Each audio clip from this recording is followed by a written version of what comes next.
Jealousy अगर आपके अंदर है तो आप सक्सेसफुल कैसे होगे? फॉर एग्जाम्पल, आप फैशन डिजाइनिंग कर रहे हो, कोई और है आपके साथ में, वो फैशन डिजाइनिंग कर रहे हैं, आप दोनों ने साथ साथ में काम करना शुरू किया, 2 साल बाद वो पता नहीं कहाँ का कहाँ पहुंच गया या पहुंच गई, आप वहीं के वहीं हो, आप उसमें फेल हो गए, वो सक्सेसफुल हो गया। हम क्या करेंगे? हम उसको देख करके बोलेंगे कि उसके पास में तो ना ये था, उसके पास में तो वो था, वो इस वजह से कर गया, और हम अपने फेलियर को जस्टिफाई करेंगे। जबकि करना क्या है? इसका उल्टा करना है कि वो सक्सेसफुल हुआ है या हुई है तो जरूर उसको कुछ ऐसा पता है, जरूर वो कुछ ऐसा जानता है जो मैं नहीं जानती, जरूर उसने कुछ ना कुछ ऐसा किया है जो मैंने नहीं किया है। तो वो कैसे पता चलेगा कि उसने क्या किया है? बड़े आराम से पता लगेगा। एक्चुअली ऐसा हुआ कि मैं एमटेक कर रही हूँ, मेरी ड्रीम कंपनी थी जिसमें मेरे को जॉब करनी थी, मैं 4 राउंड उसके क्लियर कर लिया, लास्ट राउंड में मैं रह गई और मेरी फ्रेंड का हो गया। और ऐसे में पता है सबसे ज्यादा मजा कब आता है? 2 लोग जाते हैं जॉब इंटरव्यू के लिए, एक साथ में मजे मजे के लिए जाते वो कहता है यार मैं अकेला क्या जाऊंगा, जैसे होता है ना लड़कों के साथ में, अकेला टॉयलेट कहाँ जाऊंगा, चल तू भी साथ में चल ले, साथ में कोई खड़ा हुआ अच्छा लगता है। ऐसे ही हम ले जाते हैं अपने दोस्त को, उसका हो जाता है और हम रह जाते हैं, होता है ऐसी ऐसी चीजें। हाँ, तो वैसे में क्या करें, अपने आप को कैसे समझाएं? इसका एक अलग एंगल भी है ना देखने का, कि हमको ये समझना है कि उसने ऐसा क्या किया जो मैंने नहीं किया। हो सकता है कि उसको उस जॉब की इतनी जरूरत नहीं थी, या उसके ऊपर, ये भी कहना गलत होगा, जरूरत नहीं थी, हो सकता है उसके ऊपर इंटरव्यू का इतना ज्यादा लोड नहीं था, वो मजे मजे में गए और मजे मजे में बाहर आ गए। लेकिन आप बहुत ज्यादा सोच करके जा रहे थे, बहुत ज्यादा प्रिपेयर होकर के जा रहे थे कि मुझे तो इस इंटरव्यू को क्रैक करना है समझ गए ना? It is just like dancing, life is just like dancing. जैसे बहुत ज्यादा आप सोच सोच करके डांस करोगे तो कैसा होगा वो dance? But if you are dancing like anything, हाँ, उसके लिए आपको डांस आना चाहिए, वहां पे सीखना भी जरूरी है, नहीं तो गणपति डांस हो जाएगा इधर उधर हाथ पैर मार रहे होगे। आप समझ गए ना? एजुकेशन की अपनी एक लिमिट है, क्वालिफिकेशन की अपनी एक लिमिट है, डिग्री तो दोनों के हाथ में आ गई, लेकिन अगर उस डिग्री के बाद में आप बहुत सोच सोच करके इंटरव्यू दोगे तो आपके फेल होने के चांसेस बढ़ जाएंगे, क्योंकि अंदर से नॉलेज तो आप दोनों की सेम है। अब सिर्फ फर्क ये है कि कौन ज्यादा कंफर्टेबल है, कौन वहां पर ज्यादा कॉन्फिडेंट है। 4 राउंड क्लियर करने के बाद ऐसा हुआ। I understand your feelings. बहुत बार हम उसको किस्मत से जोड़ के भी देखते हैं। हम किस्मत से जोड़ देते हैं, वही मैं आपको बताना चाह रहा हूं।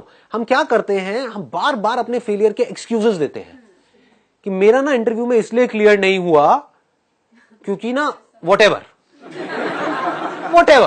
There could be millions of reasons. लेकिन जब भी आप ऐसा कुछ कर रहे हो, इस बात को समझ लेना, आप अपने आप को नीचे गिरा रहे हो, ऊपर नहीं उठ रहे हो। इमीडिएटली एक्सेप्ट करो कि मैं फेल हो रही हूं, इस वजह से हो रही हूं। फॉर एग्जाम्पल, जब मैंने फोटोग्राफी शुरू करी तो लोग आकर के मेरा मजाक उड़ाते थे कि कौन है बेवकूफ सा फोटोग्राफर, और मेरे शूट को उठा करके लोग ऐसे फेंक देते थे। जब एजेंसीज में लेकर के आते थे ना, ऐसे किस बेवकूफ फोटोग्राफर से घर आके लाए हो। और फिर वो बंदे मेरे पास आते थे जो मॉडल्स थे, वो बोलते थे कि ये क्या किया है आपने, हाँ, ये क्यों मजाक किया आपने हमारे साथ में, समझ रहे हो? तो मेरे पास में 2 ऑप्शंस थे। एक तो ये कि मैं वहां पर बैठ करके अपने आप को जस्टिफाई करूं कि नहीं नहीं नहीं नहीं, वो जिन्होंने फेंका है ना उनको पता नहीं है, वो बेवकूफ है। ऐसे ही हम करते हैं कि वो बंदे इंडस्ट्री में 20 साल से बैठे हैं, मैं 2 साल से हूं, लेकिन वो बेवकूफ है, मैं समझदार हूं, उसको कुछ नहीं पता, मुझे सब कुछ पता है। एक ये तरीका था, लेकिन मैंने कभी भी ऐसा नहीं किया। मैंने बैठ करके उनसे समझा, मैंने कहा ऐसा क्यों बोल रहे हो, क्या बोला, और भी उन्होंने कुछ बताया होगा। तो फिर वो बताते थे कि ये ना लाइटिंग सही नहीं है, ये ना कपड़े ठीक नहीं है, स्टाइलिंग ठीक नहीं है। और आज जेन्युइनली मैं देखता हूं तो मुझे हंसी आती है अपनी फोटोग्राफी पे। इतनी घटिया थी इतनी बेकार थी। लेकिन हुआ क्या, क्योंकि मेरा लर्निंग एटीट्यूड था, तो मैं सीख करके उसको बेटर करता चला गया। तो कुछ महीनों के अंदर अंदर मैं उस लेवल पे पहुंच गया जहां पर लोगों को पहुंचने में 20 साल लगते हैं। तो अब ध्यान से समझो क्या होता है कि जैसे ही आप किसी की भी बुराई कर रहे हो, या किसी से जेलसी कर रहे हो, या किसी को नीचे गिरा रहे हो अपने आप को बेटर फील करने के लिए, तो आप और नीचे गिर रहे हो। जैसे ही आप किसी और की तारीफ कर रहे हो, तारीफ मतलब क्या, अच्छी क्वालिटीज की ही करोगे ना, बुराई आप खराब क्वालिटीज की करोगे। जैसे ही आप किसी की तारीफ कर रहे हो दिल से, सिर्फ बार बार से दिखाने के लिए नहीं, हम तारीफ भी करते तो हमारा कोई ना कोई मतलब होता है, इस बंदे से मुझे कुछ चाहिए, इसकी तारीफ करो मुंह पर बैठ करके, समझ गए? वो वाली तारीफ नहीं, उसको बोलने के लिए भी नहीं, उसके मुंह पर भी नहीं, अपने मन में बैठ करके कि यार ये जो बंदा है ना, ये लाइफ में इतना आगे इसलिए जा रहा है क्योंकि उसके अंदर ये 4 क्वालिटीज है। तो अब क्या हो रहा है, आपकी जो नजर है वो कहां चली गई, पॉजिटिव क्वालिटीज में।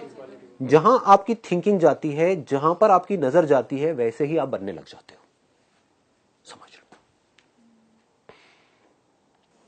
जैसे लोगों के साथ आप रहते हो वैसे ही आप बनने लग जाते हो। Law of attraction. ऐसे ही उसको अभी छोड़ देते हैं। मैं बात कर रहा हूँ सर, जैसे आपकी थिंकिंग होती है सर, आप वैसे ही बनते हैं। जैसे आपके सपने होते हैं, आप जिस तरह से सोचोगे आपके लाइफ में फिर सक्सेस भी वैसे ही आती है। अगर जब आप नेगेटिव सोचोगे, देखो ये एक बहुत बड़ी प्रॉब्लम है, इसको ध्यान से समझो अभी मैं क्या बोलने वाला हूं। जब भी मैं कुछ बोलता हूं या जब भी आप कुछ सुनते हो, आप अगर ध्यान से ऑब्जर्व करोगे, आप कुछ ना कुछ उसमें बीच में घुसाने की कोशिश कर रहे होते हो। जो मैं कह रहा हूं उसको नहीं देख रहे, कहीं और ही पहुंच गए। मैं क्या कर रहा हूं इस वक्त, एक सिचुएशन है उसको मैं एज इट इज देख रहा हूं, ये सिचुएशन है, मैं इसको देख रहा हूं। इसमें बीच में हमको कुछ और लाने की क्या जरूरत है कि ये मैं जिसकी बात कर रहा हूं इसको मैं कह रहा हूं रिमोट।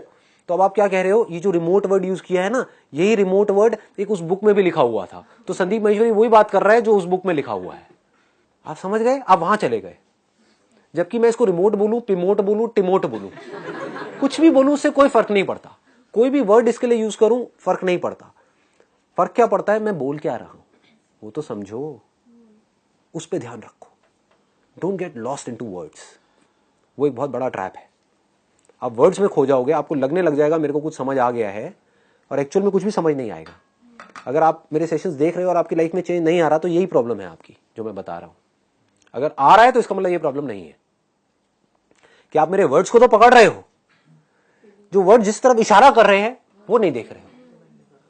मैं बात कर रहा हूं चांद की, कि वो देखो चांद है वहां पर, वो देखो चांद है, वो देखो चांद है। आप मेरी उंगली को पकड़ के बैठे हो, आप वर्ड को पकड़ के बैठे हो। कि संदीप महेश्वरी जिस तरीके से उंगली कर रहा है ना, उसमें एक अलग ही स्टाइल है। जो बंदा उंगली करता है कहता है चांद है, वाह क्या स्टाइल है। मतलब आपका ध्यान मेरी उंगली की तरफ है, आप समझ गए, चांद की तरफ नहीं है। मैं क्या कह रहा हूं, चांद को देखो, जिस चांद को देख करके मैं आपसे बात कर रहा हूं। दूसरे लोग कहां उलझे हुए हैं, ये जो चांद वर्ड यूज कर रहे हैं, ये वर्ड ना उस बुक में भी यूज किया गया था, तो लगता है ये वही बात कर रहे हैं जो उस बुक में लिखी हुई है। उस बुक को उठा करके कचरे के डब्बे में डालो ना। Why do you need that book to understand जिसकी मैं बात कर रहा हूं। अगर उस चांद को आपने देख लिया जिस चांद की मैं बात कर रहा हूं, तो आप भी वैसे ही फील करोगे जैसा मैं फील कर रहा हूं। लेकिन ये परमानेंट नहीं रहता ना, मतलब आज रहा कल रहा। हाँ, ये एक आदत है। अगर ये आदत बन गई तो ये हमेशा के लिए रहेगा। मतलब होता क्या है कि हमारी जो आदत है वो है वर्ड्स में उलझे रहने की। ध्यान से अपने माइंड को समझना। अगर मैं अभी कुछ देर के लिए यहाँ पे साइलेंस मेंटेन करूंगा तो आपको पता लगेगा माइंड में आप कुछ तो कुछ बोलते रहते हो। वो सब क्या है, वर्ड्स ही तो है ना। वर्ड्स का रियलिटी से क्या कनेक्शन है। वर्ड्स को सिर्फ हमको यूज करना है रियलिटी में कुछ करने के लिए।